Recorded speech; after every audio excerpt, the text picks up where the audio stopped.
I do a lot of frogging, if you can't tell, because I've knit, I've done so much math, or, you know, more, Hi, I'm Jen, also known as Msjennmakes, and it's been a little bit since I filmed what was kind of intended to be monthly knitting and making update, but at the end of April and pretty much all throughout May, I was very, very busy doing a lot of traveling. I went to California for a week, we visited family for Easter, we went to the beach, so I just simply did not have the time. But I'm here now with kind of an update of what I did over the months of April and now almost through the end of May. So to start all the way back in projects that I was working on in March, I have finished 3 pairs of socks since March. So 2 of them you would have seen in my March video. I was working on the Tiptoe Through the Tulips socks by Stone Knits, and I was making them for my mother-in-law for her birthday, and I also made a matching pair for my toddler. And I'm happy to say the socks fit everyone. They were very well received. Everyone loved them. So I'm really, really happy with that. I did do one main modification on these socks. So not really knowing my mother-in-law's foot size or foot circumference at least, I did happen to know her shoe size, which is the same as my shoe size. So I simply tried the socks on myself to check for the length. But I knew that sometimes people have an issue with the heel instep of a forethought heel, which is the type of heel that I did on these socks, where you insert a 1 row of waist yarn and then you pick up on either side of the waist yarn and knit a heel with decreases, mimicking a standard toe. And so what I did to make sure that that would fit her, because I didn't know what her instep size was that as I was working around the first row of that pickup, at each corner, I worked a couple of little short rows. So I went like 2 stitches past the corner, 2 stitches back past the corner, 2 stitches more, 2 stitches more, 2 stitches more, 2 stitches more, for like just a few rows, I think like 6 rows total of short rows. And that added a little triangle gusset of fabric to either side of the heel in the corner area, where it is quite tight for some people depending on the size and shape of your foot. So I added that there just to ensure that there would be extra room in case that was a fit issue she might have. And like I said, I'm happy to say that they did fit her very well. She sent me pictures of her wearing them around the house. Her and my toddler loved wearing them together. My toddler loves when he gets to do things together with people, so to have socks together with Oma was very exciting for him. So I'm very happy to report that those turned out well. The other socks that I finished knitting are the ribbit socks by Celine Knits, and these are ones actually I originally cast on like Christmas Eve. I was intending it to be a pair of vanilla plain socks in this beautiful pirouette colorway from Through the Wardrobe Yarn Company, and I had picked a different pink off her website to match for the heels and toes and cuff, but I just did not love how they were knitting up in person. So I had gotten all the way past the heel on that pair of vanilla socks 2 at a time, ripped back to the cuff. I was happy to keep my original cuff because I had cast on with a 2x2 ribbed cuff. So I kept my original cuff and changed to the ribbit socks by Celine Knits. And these socks have what she calls a kite heel. It's a very interesting looking heel where you shape it with increases and decreases, and it looks just beautiful in a ribbed pattern. This pattern uses broken rib, and it has taken me forever to finish this pair of socks simply because I did not really enjoy knitting the broken rib. And I'm not even really sure as to why, because I have knit projects in broken rib before, several projects worked in the round, projects worked flat.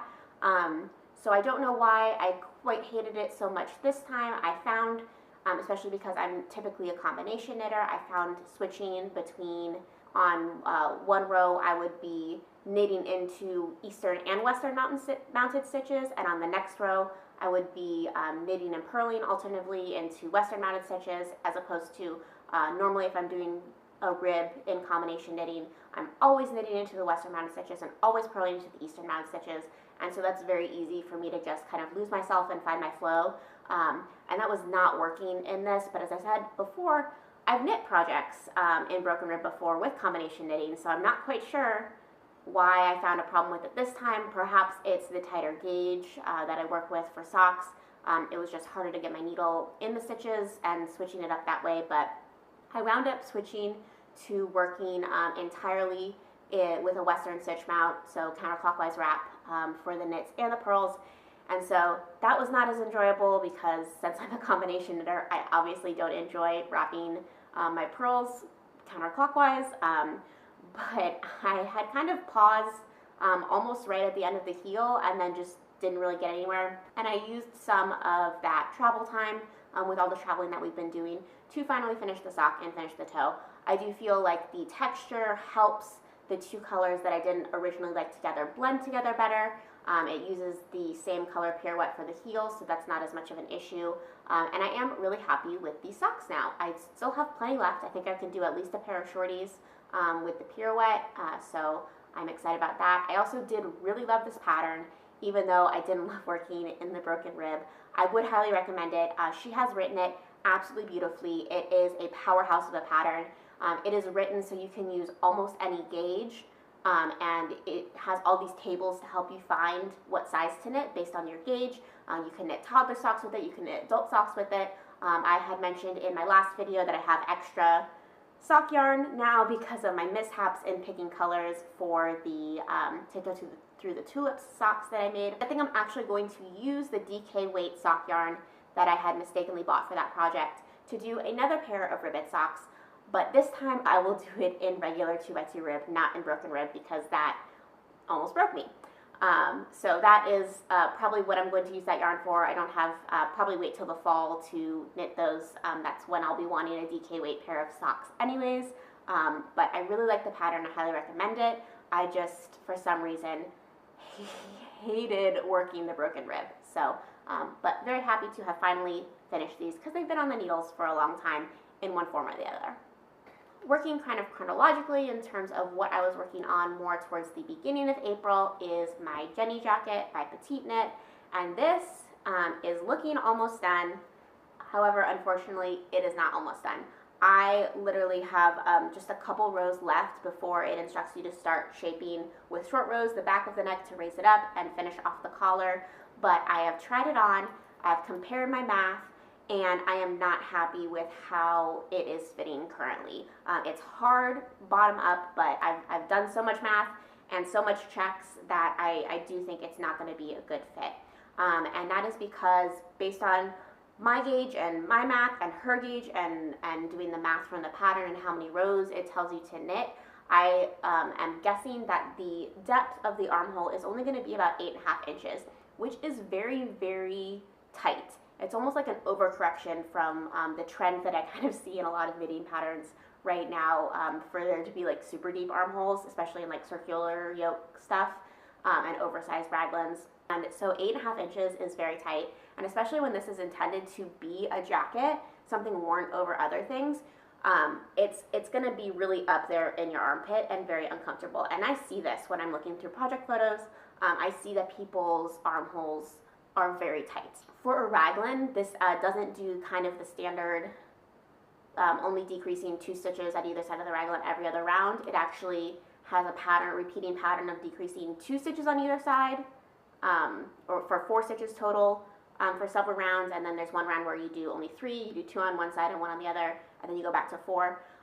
And so it is a very quick decrease in order to do the upper shaping, and that just does not give you enough time to knit enough rows to get the armhole depth that I would want on this sweater. What I started thinking about doing is more of a compound raglan shaping. Instead of just totally changing the angle in general, you can actually get a really good fit with a raglan by doing more of an S shape, where you have quicker shaping at the bottom of the armhole that is more of a flat line, and then you do a slower decrease rate in the middle section so that it's straighter, and then you do more of a quick decrease or / increase rate if you're working top down rate at the top to shape, to kind of mimic how the body is shaped. You have, you're coming out very fast here. This part is pretty straight, and then usually working towards the bust and towards increasing for the full bust number, you need to be working quickly again. So that creates an S shape to the raglan. It's called compound raglan. And so I thought that that is really kind of the shape that I would want out of this. Unfortunately, since I have already knit almost to the top, at this point, if I started backing off on my decrease rate, I would have like a weird L shape and it would be really awkward around the shoulders, especially when this up here is where you want more of that flat shaping. So I'm going to have to rip this back again. If you have been following along with this project, I have done a lot of ripping back. I ripped back the entire bottom section when I started on the body because I messed up the count doing the modifications that I've done, which is to have a 2x1 rib at the bottom instead of a 1x1 rib. And so I'm going to have to rip back on the yoke. It doesn't feel that bad because, as I mentioned in my last video, the yoke, it feels good to knit. You're changing all the time. So it's exciting to knit. It's something that definitely was keeping me engaged, and I found myself working quite quickly from where I joined the sleeves to the body and started working up. So I think it's going to go quickly again, just with it being getting into the warmer months, especially here in the south. I am putting this one on hold. I don't even feel bad about working on it right now. I could find myself working on it. It doesn't feel like I'm mad at the project or upset with it or anything. I just am simply looking to knit some other things for the summer right now. So I'm going to put this more on hold until fall so that I can rip back to just a little bit after the raglan decreases started, back off on my decrease rate for a while to build more length into the body, and then pick back up with the intended as written decrease rate to finish shaping the shoulders, work that back neckline shaping again, and then finish the collar. As I've said before, I am working the button band as I go on this one, so it's actually going to be nice. Once I do get there, I'm not going to have to knit the button band. That's going to be done. I did also mess up the placement on one of the buttonholes, and I kind of forgot about it for a while, so one buttonhole is too high. So it's good that I'm ripping back anyways. I'm going to be able to fix that buttonhole placement since I'm knitting the buttonholes. And I won't lie, I have not been consistent about my buttonhole placement, and I'm just going to kind of hope that it doesn't look too terrible once I put all the buttons on, but I do need to move this buttonhole back down a little bit. So that's going to be another thing that I'm going to be able to fix when I go back and rework those raglan decreases. It's just something that if I really was close to finishing it, I would push to finish it, but since I'm not anywhere close to finishing it now, I'm going to put it off a little bit until the colder months because it is a very heavy jacket, and I'm excited about wearing it, and I just want it to fit properly like a jacket and not be weird and uncomfortable in the arms when I'm trying to wear it over maybe like a bulkier long sleeve shirt. So that's a lot of the work that I did in April. But it's not going to go anywhere further for a while. Something I did make a lot of progress on is my Minto tee. And so here it is, finally, with the sleeves all finished. Where I was at with this in March, I do a lot of frogging, if you can't tell. I had knit to a good length in the body so that I could pick up on the sleeves, blocked it, tried it on, realized the armhole depth was too deep for the modification that I'm doing to this pattern, one of many where I'm converting it from a drop shoulder to a satin sleeve. So I had to go rip the body back to shorten that armhole depth. I reknit the body again. That's where I was at the end of March. I spent all of March simply redoing the body, and then I was ready to pick up the sleeves. So I have picked up the sleeves. I did short row shaping. I think that they look beautiful. I'll insert a picture of one of my try-ons. It really worked out. Kind of the standard for when you work this type of sleeve cap, which is I picked up everything and then I worked short rows around to shape the sleeve cap before continuing to work straight in around. Typically you work one past every stitch on each short row. You just go one stitch past and then turn around, and that's the shaping rate that you do for those short rows. I did 2 stitches. So there are several reasons why I did that, and also several implications that I thought about. The main reason why I did every 2 stitches is because of the stitch pattern. These cables are 6 stitch wide cables with 2 stitches of purls in between every cable. The cable crossings are all 2 by 2 cable crossings, and the entire cable repeats, so that's 8 stitches wide, and it's also 8 rows long. On top of that, there's each cable is repeated twice because you have 2 rows of cables together, and first you do the set of 4 cables in one, and then you do the set of 4 cables in the other, and it staggers like that. So the total repeat is 16 by 16, but it's really set out in repeats of 8 by 8, 8 by 8 with kind of plain knitting in between. Because every time you work a short row, you're actually working 2 rows. if I did every single stitch short rowing, I would be in the middle of a cable pattern every time the cable was supposed to start. And I did try it. I tried to see what would happen if I kind of started knitting the cable pattern in the middle of the short rows, and it really just didn't work out. And so what that would mean extended areas of stockinette at the beginning of the sleeves, and really dropping all the cables further down my arm, which I felt would look weird. If I did every 2 stitches, I would be still corresponding to, like I mentioned, it's kind of a square 8 by 8 on the cable pattern. I would be going out 2 stitches every time I went down 2 rows. And so in that way, every time I had kind of short rowed past the 8 stitches, I would be ready to start a new cable. And that brought all my cables right back up to starting very close to where I picked up the sleeves, and it looks great. I'm so happy that I did that. I think it worked out really well. The implications of that means that because I wasn't working every 1 stitch, I was working every 2 stitches, I worked overall less rows than I would normally if I had worked every 1 stitch. So my entire sleeve cap height was shorter. Now, in a woven fabric, I have spent a lot of time in my life thinking about the way that sleeves fit. In a woven fabric, if you have a very short sleeve cap height, what that means is that you have more movement in your arm, but when your arm is, the short sleeve cap height kind of makes the sleeves stick out like this. What that means, when you put your arm down, you're going to get wrinkles in this area, maybe even across the top of the bicep if it's not big enough for your bicep, because of that short sleeve cap height. I knew that was a potential issue when I did that, but since I'm working with knit fabric, it's kind of more stretchy. I knew that it wouldn't be as big of a problem, and I have tried it on and can confirm it doesn't really fit weird. It doesn't feel like it's pulling strangely across the top of the sleeve cap or anything, but it was just something that I thought about. I sat down and I thought all the way through the process of knitting those sleeves and what the implications would be for doing that different short row rate on the sleeves. But I've done it.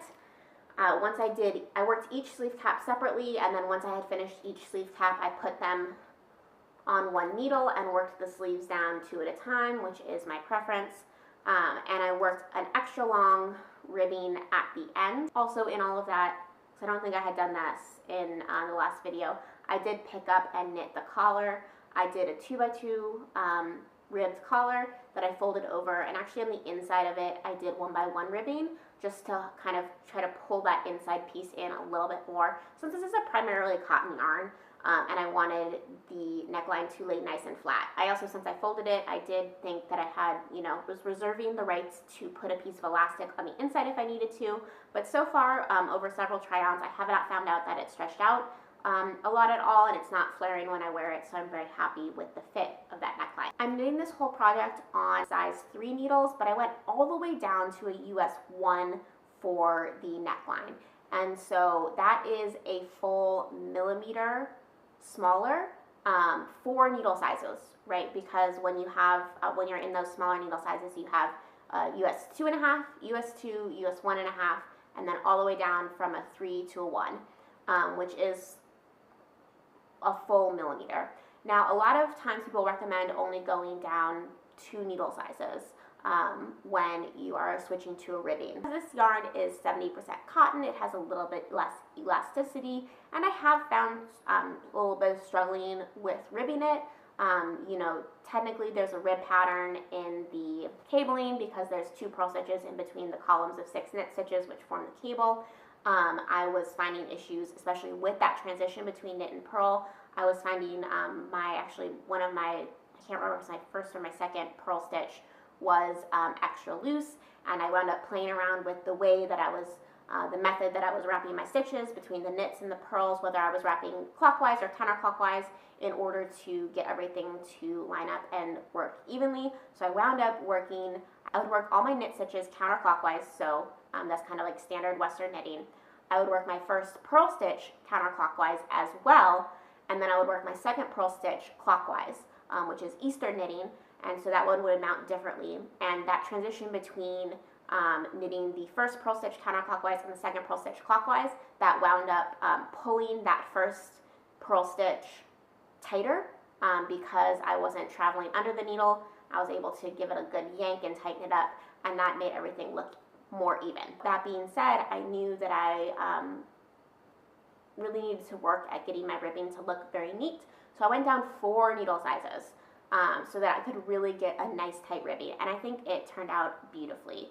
I did 2x2 ribbing as well, as opposed to the 1x1 that's called for the pattern, because that way, especially at the front and the back, I could transition beautifully from the 6 stitch wide cable that is doing 2x2 cables into the 2x2 rib. And I think it looks great. I maintained that first purl stitch counterclockwise, second purl stitch clockwise pattern in order to get nice even looking 2x2 ribbing, and that's what I did on the cuffs as well. I really wanted like a very long ribbed cuff. That was just how I was feeling, so I did that, a very long ribbed cuff, and I used my gauge to calculate the decrease rate under the arms. So I decreased out something like 2 full cables or 1 full repeat along the arm. And I tried to maintain the cable pattern. Oh, sorry, I did 4. So I kind of left a middle cable, and then I decreased 2 cables out on either side of it. I really played around with different ways of decreasing the cable patterns. I still feel like it's something that I'm learning, but it was definitely an interesting thing to learn, because sometimes I was decreasing in stockinette sections, and other times I was decreasing actually on the same row that I was doing a cable. So that was new things to learn, and I looked at a lot of resources from like Roxanne Richardson and others. So yeah, very happy. The sleeves are done now. I put another 100 grams, another 50 grams of yarn, finished another ball of yarn into the body, and now I've tried it on. It's still on try it on tubing, and I'm very close to the end. I tried it on and figured that I wanted another repeat and a half, so 3 total cable sets before I start the ribbing. I'm not going to do as long ribbing as I did on the sleeves, probably about half of that for the body. So I have 50 more grams of yarn that I dyed for this to go, and I still just need to cake that up. And I have kind of put this on hold because I took this on my trip to California. I knit it on my 5-hour plane ride out there. My hands were so blue, which was good because I want this sweater to crock. I want it to fade and get some natural kind of patina. But I did not bring the extra ball of yarn, 50 grams of yarn with me. So once I finished this one on the plane, I switched instead to knitting the other cast-on project that I brought with me. I do always like to cast on a new project when I'm traveling. So that is the other thing that I have been focusing my energy on without finishing this. So the next project that I have been focusing my energy on is also using Knitting for Olive Cotton Merino. It's definitely a favorite yarn of mine, and it is actually this sweater that I'm wearing right now, except this sweater was sample number 1, and I am working on sample number 2, Knitting for Olive Cotton Merino. This color is Purple Elephant. This color is a new one. It's Japanese Anemone. This pattern is called Pointed Opinions. It's a pattern that I've been working on for over a year now. I won't lie, the set-in sleeves really gave me a run for my money, patterning them bottom up in lace and everything else.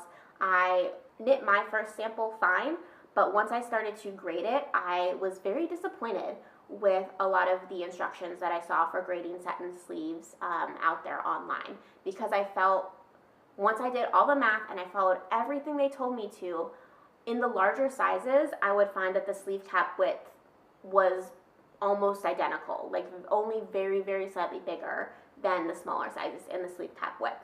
And this sleeve cap width is what has to travel around your whole bicep from the body.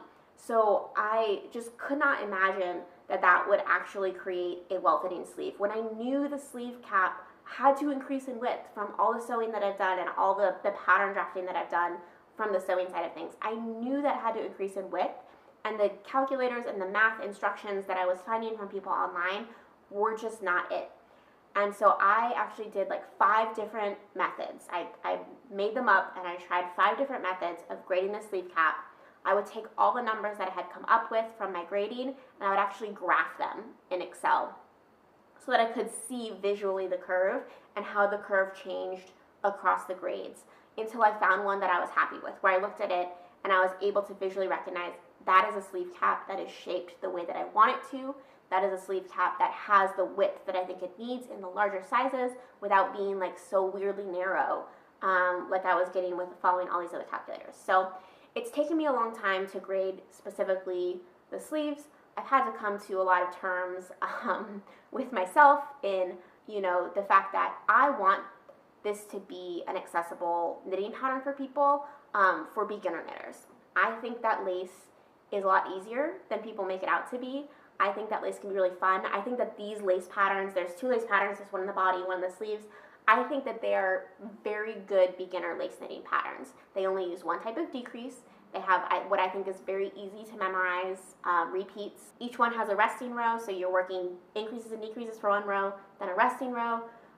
In pattern, the body is only a 4-row repeat. The sleeves are like an 8 or 10-row repeat, but it's very visual. You can see the yarn overs marching across as you go and repeating. The body and the sleeve are similar patterns. They follow similar vibes in the way that the yarn overs move through the pattern, in type of decreasing that you're using.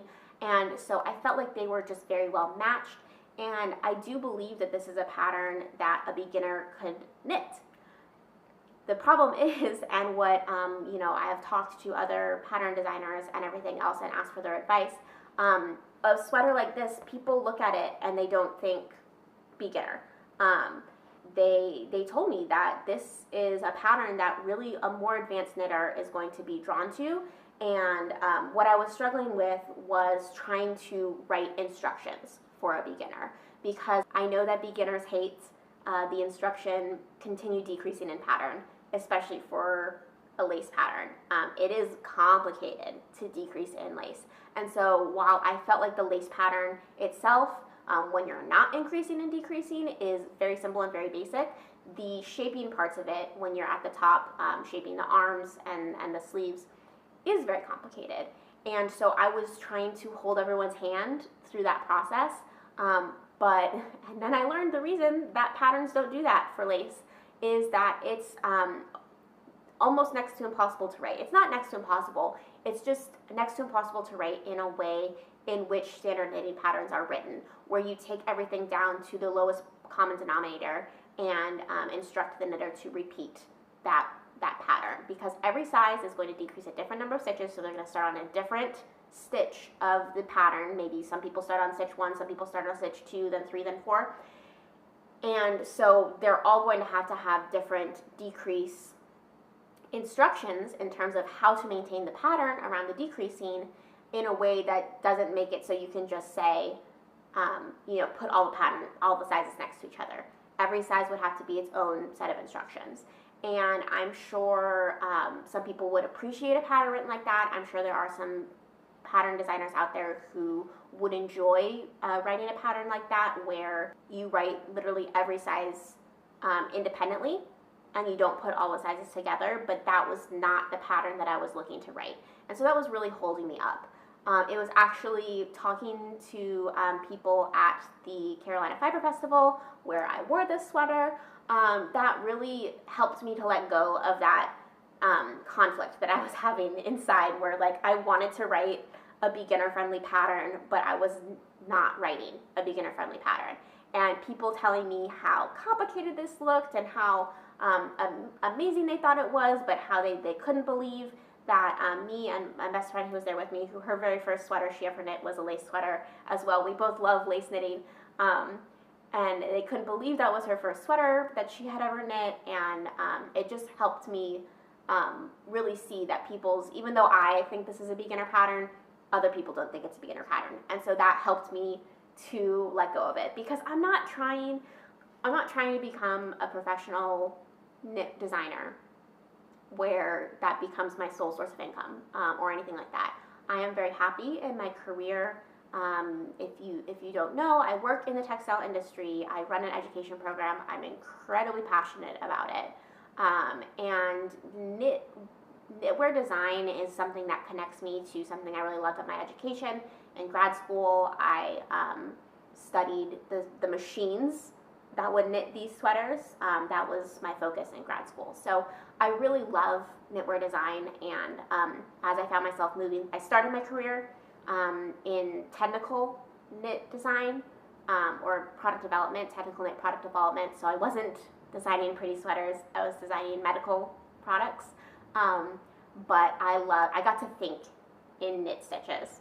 And as I moved throughout my career, I moved then briefly into the nonwovens market, where I was making products that are used in the construction of homes, to where I work now, where I do get to still touch on knitting when we talk about knitting in the education classes I run, but it's not the only education class that I run. I missed thinking in knit stitches, and so knitwear design for me is purely an exercise of that part of my brain. It's something that I really enjoy, and so I just want to put patterns out into the world that make me happy. Patterns out into the world that I don't see, the patterns that I wish I could find, the patterns that I don't see other people doing. So that's what I'm doing with knitwear design. I'm okay putting out an advanced pattern. I do plan to film or make some supplemental things, trying to teach people more about lace knitting and why I love it so much and why I think it's so accessible, including information on how to do shaping and pattern. I'm going to do it on swatches of these stitch patterns. So if you're a beginner and you want to knit this, like, the resources are going to be there for you.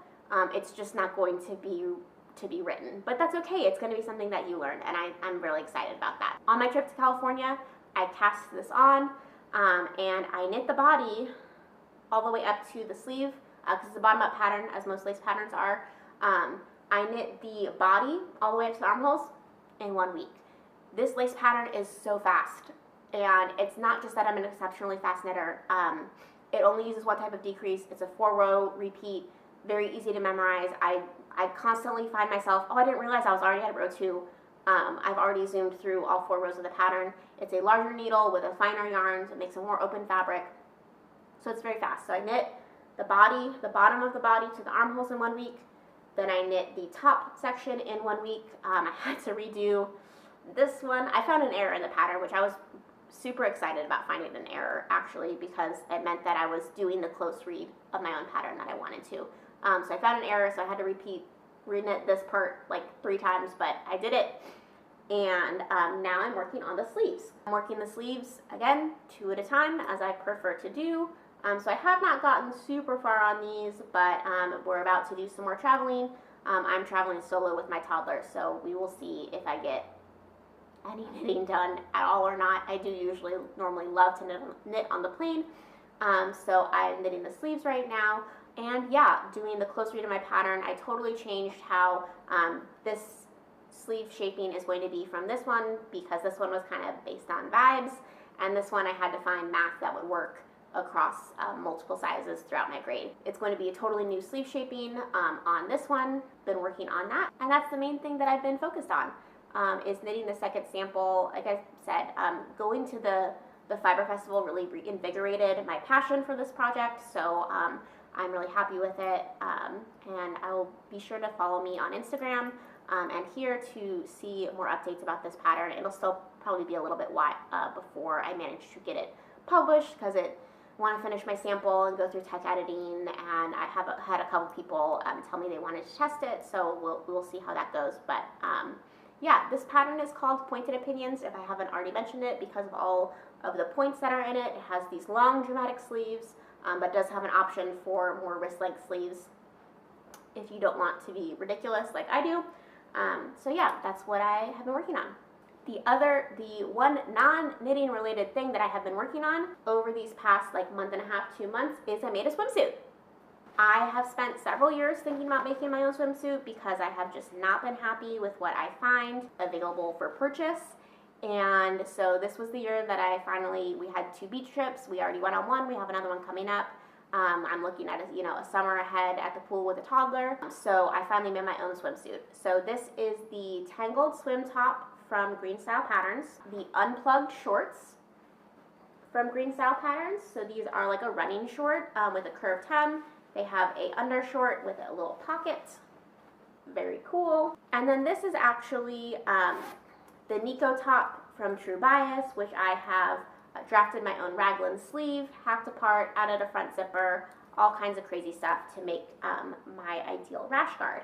So I actually bought enough fabrics, because I bought 3 different colors of swim fabric from Blue Moon Fabrics, which has a large range of UPF protective swim fabrics. Because I had to buy 1 yard of each, I have enough for a whole nother set of swimwear, so I have a second set that's in the making. I actually think I'm going to film a whole video just about the design process. As I mentioned earlier, my background is in technical textile product design, product development, so I thought it might be interesting to walk you through my design process of designing my ideal swimsuit. And I wore it at the beach and I loved it. It looked great, it worked great, it did everything that I wanted it to do, so I'm very happy about this. Version 2.0 is going to be a little different because I'm doing a built-in bra on the rash guard so that I don't have to wear the swim top underneath it. And so yeah, I think stay tuned for that video that I'm thinking about filming. As I mentioned, I'm going to be trying to do a couple like lace tutorial videos as well, all when I can find the time. But I'm not going to be traveling as much over the summer, hopefully. So yeah, thank you so much for watching. I am here on YouTube, MsMakes. I'm on Instagram, Msjennmakes. I'm on Ravelry Msjennmakes. That's Jen with 2 N's. So you can follow me at all those places for things like this upcoming pattern release, probably in a couple months, like I said, swimsuit version 2.0, when I manage to finish these other things, and a couple other summer projects that I am itching to cast on. So you can follow me at all those places for updates on that, and thank you so much for watching.